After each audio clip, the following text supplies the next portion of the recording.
জীবিত মানুষের মৃত্যুর কাহিনী।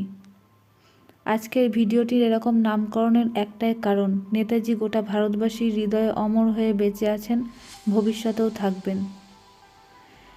কিন্তু তার মৃত্যু নিয়ে যে রহস্য, সেই রহস্য নিয়েই আজকের ভিডিও। নেতাজি কি সত্যিই বেঁচে আছেন, নাকি শুধুমাত্র আমরা আমাদের হৃদয়ে তাকে বাঁচিয়ে রেখেছি? জানতে হলে সম্পূর্ণ ভিডিওটি দেখুন। প্রতিদিনের মতো আজকেও আমার অনুরোধ, চ্যানেলটিকে সাবস্ক্রাইব করবেন আর ভিডিওটি ভালো লাগলে অন্তত একটি লাইক করে যাবেন।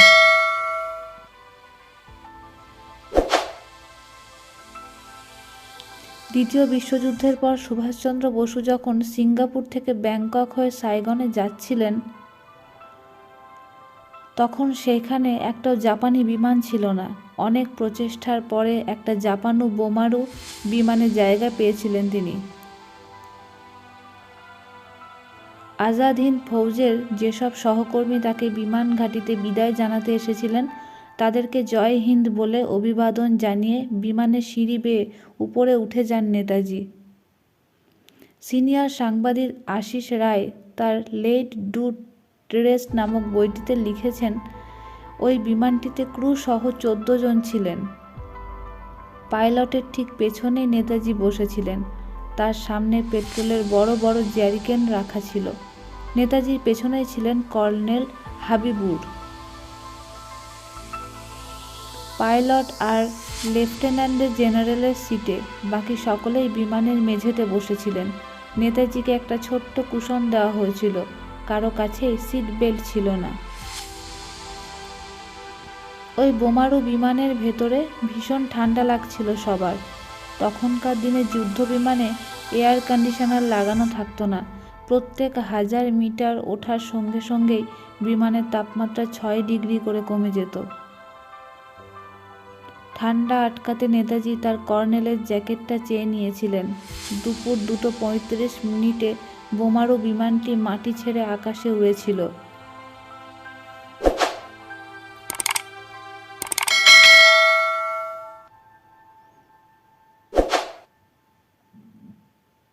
বিমান দুর্ঘটনায় নেতাজির মৃত্যু হয়েছিল কিনা সেটা খতিয়ে দেখতে ভারতের সরকারি কমিটিকে দেওয়া একটি সাক্ষ্যে কর্নেল বলেছিলেন, বিমান তখনও বেশি উপরে ওঠেনি, বিমান ঘাঁটির চৌহদ্দির মধ্যে ছিল। সেই সময়ে বিমানের সামনের দিকে একটা বিস্ফোরণের শব্দ শুনতে পাই। পরে জেনেছিলাম বিমানের একটা প্রোপেলার ভেঙে নিচে পড়ে গেছে।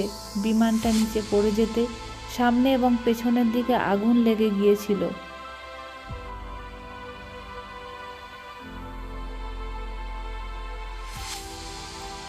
বিমান ভেঙে পড়তেই নেতাজি আমার দিকে তাকিয়েছিলেন। আমি তাকে বলেছিলাম সামনের দিক দিয়ে বের হওয়ার জন্য। পেছনের দিকে যাওয়ার জায়গা নেই। সামনের দিকেও আগুন জ্বলছিল, তার মধ্যে দিয়েই তিনি বাইরে বেরিয়ে যান।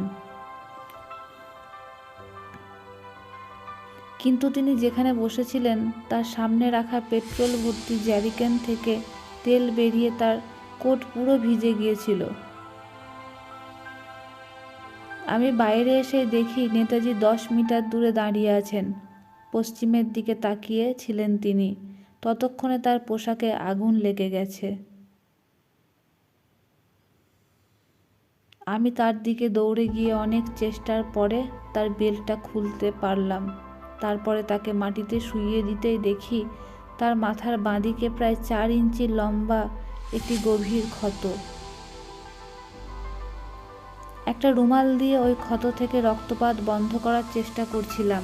তখনই নেতাজি আমাকে জিজ্ঞাসা করেন, তোমার বেশি চোট লাগেনি তো?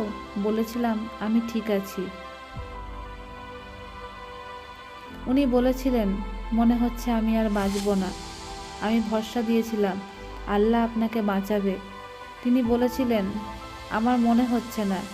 দেশে ফিরে গিয়ে সবাইকে জানিও যে আমি শেষ নিঃশ্বাস পর্যন্ত দেশের স্বাধীনতার জন্য লড়াই করেছিলাম। তারা যেন এই লড়াই জারি রাখে। ভারত নিশ্চয়ই স্বাধীন হবে। এরপরে কি হলো জানতে অবশ্যই পরবর্তী ভিডিওটি দেখুন। তার জন্য আমাদের চ্যানেলটিকে সাবস্ক্রাইব করে দিন এবং ভিডিওটি ভালো লাগলে একটি লাইক অবশ্যই করে যাবেন।